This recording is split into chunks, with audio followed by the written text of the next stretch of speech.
O ano de 2022, ele já começa com uma chave de ouro. É que o assunto do trimestre das escolas bíblicas das Assembleias de Deus será a supremacia das Escrituras. Que tema extraordinário! Para você que quer se aproximar mais da palavra de Deus, mais da Bíblia Sagrada, que quer conhecer mais ao Senhor. E não existe forma melhor, senão por meio da sua palavra. Então, você tem tempo, tem disponibilidade, tem a vontade, você não pode perder a oportunidade de se aproximar desse trimestre. São 3 meses estudando essa temática. Repetindo, a supremacia das Escrituras, a inspirada, inerrante e infalível palavra de Deus. Eu peguei aqui a revista e vou fazer aqui um breve comentário, sem muitos aprofundamentos, uma rápida introdução. A lição de número 1 é a autoridade da Bíblia. A autoridade da Bíblia. Bem-aventurados os que trilham caminhos retos e andam na lei do Senhor. Esse é o texto de ouro. A verdade prática diz: a Bíblia Sagrada é a autoridade final da nossa regra de fé e prática. Olha que frase. A Bíblia Sagrada é a autoridade final da nossa regra de fé e prática. O mundo da religião, o mundo da fé, o mundo espiritual é um mundo muito diversificado, é um mundo muito amplo, que abrange diversos setores, situações, opiniões, segmentos e naturalmente surgem conflitos, surgem dúvidas e interrogações. O melhor caminho para sanarmos as dúvidas espirituais, ou o caminho perfeito, é a palavra de Deus, é a Bíblia Sagrada. Então a verdade prática diz: a Bíblia Sagrada é a autoridade final da nossa regra de fé e prática. O texto não está dizendo que não temos outras autoridades, entre aspas. Não temos outras fontes de conhecimento, outras buscas de conhecimento. Podemos ler diversas fontes, podemos ler vários livros, ouvir diversas opiniões, indagarmos, questionarmos, perguntarmos.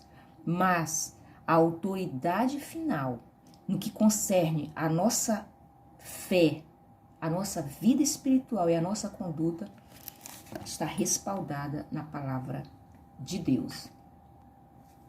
A leitura bíblica, ela está no Salmo de número 119, do versículo 1 ao 8. Para ganharmos tempo, eu não vou ler os 8 versículos aqui agora, mas a maioria conhece o Salmo de número 119, que é o maior salmo da Bíblia, que fala da excelência da lei do Senhor. E é um salmo muito profundo e que vai necessariamente acompanhar o estudo desse trimestre. Vamos à introdução. A autoridade da Bíblia fundamenta-se em seu autor, Deus. Portanto, a Bíblia é a palavra de Deus escrita. Em que consiste? Aonde está a autoridade da Bíblia? A autoridade da Bíblia está na pessoa do seu autor, na pessoa bendita de Deus. O que ocorre? Deus emitia a sua vontade, expressava a sua palavra e ordenava aos seus servos, homens normais, homens comuns, como eu e você, que escrevessem em livros aquilo que o Senhor falava, aquilo que o Senhor determinava, a sua vontade, os seus planos futuros, os seus juízos, os seus julgamentos. Então, onde consiste a autoridade da palavra? No autor da palavra. Desse modo, além da Bíblia, a igreja não possui outra fonte infalível de autoridade. Repito, a igreja possui outras fontes, mas a igreja não possui outras fontes infalíveis de autoridade. A igreja, por exemplo, tem seus líderes. A igreja, por exemplo, tem sonhos, tem revelações. A igreja, por exemplo, tem a tradição, mas, porém, todavia, a autoridade infalível é a palavra de Deus. Acho que isso fica bem evidente, bem claro. Nesta lição veremos a origem da Bíblia, sua autenticidade, a mensagem revelada na palavra de Deus. Então, para início do trimestre, para falarmos sobre o que vamos estudar ao longo desses 3 meses, nós fazemos essa introdução sobre a origem da Bíblia, sua autenticidade e que mensagem é revelada nela. Então vamos lá. A origem da Bíblia e a revelação divina. Tema 1. Pedro enfatiza que os escritos sagrados têm não têm sua origem nos homens, mas no próprio Deus. Então, dando continuidade. A ação do Espírito Santo. Por meio da leitura da Bíblia é possível ouvir a voz de Deus agindo como uma espada que penetra até a divisão da alma e do espírito. Hebreus 4:12, o texto em que o escritor diz que a palavra de Deus é viva e eficaz, é mais penetrante do que qualquer espada de 2 gumes, que penetra até a divisão da alma e do espírito, das juntas e medulas, e é apta para discernir os pensamentos e as intenções do coração. E é exatamente isso que ocorre quando alguém se aproxima das Escrituras para estudá-la, para entendê-la, para lê-la. Costumamos dizer, e isso é fato, que a Bíblia é o único livro que, quando você lê, o escritor está perto de você. O autor do livro está perto de você. Então, o Espírito Santo, como Deus onisciente, onipresente, sempre está perto de quem está lendo o livro santo. Isso se evidencia porque, enquanto lemos as Escrituras, nós ouvimos a voz de Deus. Seja nos exortando, seja nos instruindo, nos corrigindo, nos transformando, nos libertando, nos guiando, o Espírito Santo se faz presente. Então, essa é uma evidência interna. Isso não ocorre com qualquer outro livro. A gente pode ler livros e sermos influenciados por eles, sermos emocionados, tocados, mas o único livro que transforma o corpo, a alma e o espírito do homem é a palavra de Deus. Porque enquanto a palavra é proferida, o Espírito Santo age, trabalha e transforma a história do homem que nele crê. Louvado seja o nome do Senhor. Por exemplo, o autor da lição cita aqui o episódio em que, após a ressurreição, Jesus vai pelo caminho de Emaús com aqueles discípulos e lá o tema do diálogo de Jesus com os seus discípulos era exatamente uma retrospectiva de tudo que estava escrito sobre a pessoa bendita de Jesus na lei, nos salmos e nos profetas. E enquanto Jesus falava tudo que estava escrito sobre ele mesmo, na lei, nos salmos e nos profetas, diz o texto que o coração dos discípulos ardia, o coração dos discípulos queimava pela exposição da palavra que Jesus fazia a eles naquele momento. Então, a presença, a ação do Espírito Santo é uma evidência interna de que a Bíblia é autentificada por Deus, é a autoridade divina. Uma outra evidência interna são profecias de eventos futuros. Profecias de eventos futuros. A exatidão no cumprimento das profecias comprova a veracidade das Escrituras. As suas profecias foram anunciadas muitos séculos antes dos eventos acontecerem, com clareza e precisão. Entre tantos eventos citamos o nascimento virginal de Jesus Cristo, sua morte na cruz, o local de sua sepultura e sua ressurreição. Esses são alguns exemplos na vida do próprio Cristo, registrado nas Escrituras, que se cumpriram literalmente, se cumpriram cabalmente. Então, quando eu abro este livro, eu me deparo com evidências internas de que ele é, de fato, a autoridade divina para a história da humanidade. Dentre elas, nós citamos a unidade e consistência, a ação do Espírito Santo, profecias de eventos futuros. Existem profecias tanto no que diz respeito à vida de Jesus Cristo, à vida da igreja, coisas que Jesus falou e que se cumprem com a sua igreja, e tudo que tem acontecido aos nossos olhos nos dias atuais, tanto na esfera, dando continuidade, tanto na esfera moral quanto na esfera social, histórica, coisas que talvez, se tivessem sido relatadas há 10 anos atrás, ou se não tivessem registradas aqui, nós diríamos, isso não vai acontecer, que hoje estão acontecendo. Por quê? Por causa da autoridade desse livro. E as evidências externas? Compreende-se como evidências externas aquelas em que os acontecimentos narrados nas Escrituras são também ratificados por outras fontes históricas. Por vezes, essas comprovações se identificam e se fundem aos conceitos de inerrância, isto é, que a Bíblia não contém erros. Nessa direção, tanto o registro da história das nações, as descobertas arqueológicas e os pressupostos da ciência apontam para a autenticidade da palavra de Deus. E a despeito de ser contestada por ateus e incrédulos, a Bíblia permanece como o livro mais traduzido e lido de toda a história da humanidade. O mais lido e o mais traduzido de toda a história da humanidade. Existem inúmeras evidências. Como vocês sabem,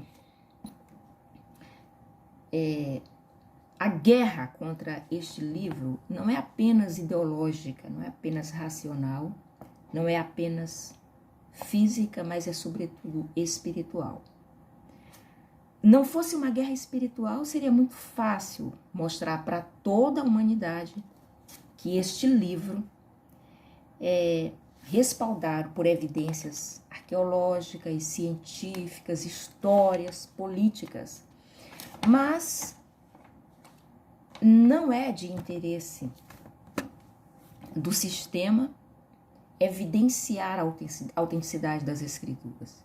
Diga-se de passagem que é um papel da igreja. É um papel da igreja revelar a autenticidade das Escrituras. Por isso estamos aqui. Então essas evidências externas se corroboram também pelas ciências, as ciências humanas, políticas e sociais. E o terceiro e último item dessa primeira aula desse trimestre é a mensagem da Bíblia. Qual é a mensagem que é pregada pelas Escrituras? Qual é a essência da mensagem das Escrituras? A supremacia da Bíblia. A expressão latina sola Scriptura confirma que somente a Bíblia é regra infalível e a autoridade final em matéria de fé e prática. Essa expressão, inclusive, é muito conhecida, foi eternizada pelo grande reformador Martinho Lutero, né? Chamando para a reforma espiritual a necessidade do retorno às Escrituras.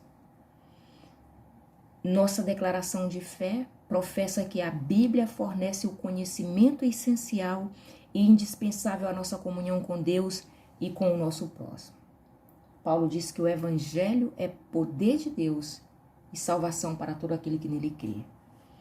Então, nós não precisamos de acessórios, nós não precisamos de subterfúgios, nós não precisamos agregar elementos à nossa fé que estejam além ou aquém do que diz esse livro. Somente o que está registrado aqui é necessário, é essencial à nossa fé, à nossa comunhão com Deus. Indispensável à nossa comunhão com Deus e com o nosso próximo. Assim sendo, não necessitamos de uma nova revelação extraordinária para a nossa salvação e o nosso crescimento espiritual. Significa que todas as doutrinas necessárias para a salvação, todas as doutrinas, esse livro ele é constituído de doutrinas.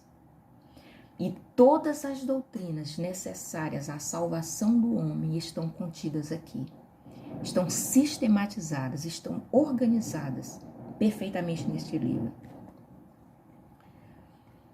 Já foram transmitidas pelas Escrituras e que nenhuma tradição humana pode acrescentar ou retirar coisa alguma. Inclusive, isso é profético, é uma ordenança.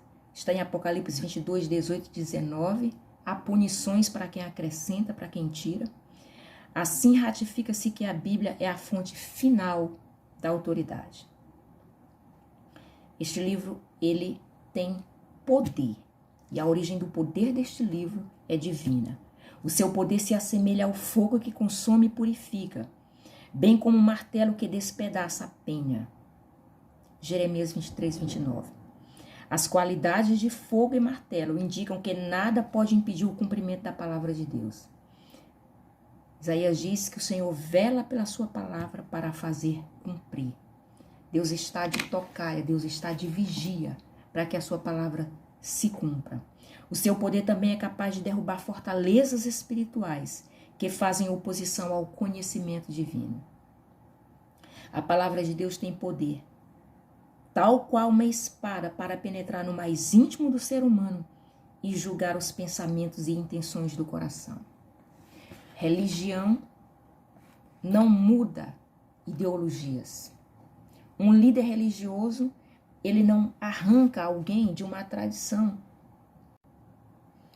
Nem líderes, nem religiões, nem forças sociológicas, sejam elas quais forem, conseguem arrancar o homem de um estado de escravidão espiritual, mental, religiosa. Não, mas este livro que é poder, ele pode fazer isso. Quando tentado no deserto, o próprio Cristo derrubou Satanás usando o poder da palavra. Ele venceu as sugestões do diabo ao fazer citações das Escrituras. Isso é extraordinário. Por exemplo, Mateus, no capítulo 4, ele narra a tentação. E o inimigo, nosso inimigo e inimigo de Deus, ele, conhecendo o poder das Escrituras, faz uso das Escrituras para atacar o Filho de Deus. E o Filho de Deus, sem titubear, faz uso da autoridade das Escrituras de forma correta, no momento certo, e lança por terra a tentação do maligno.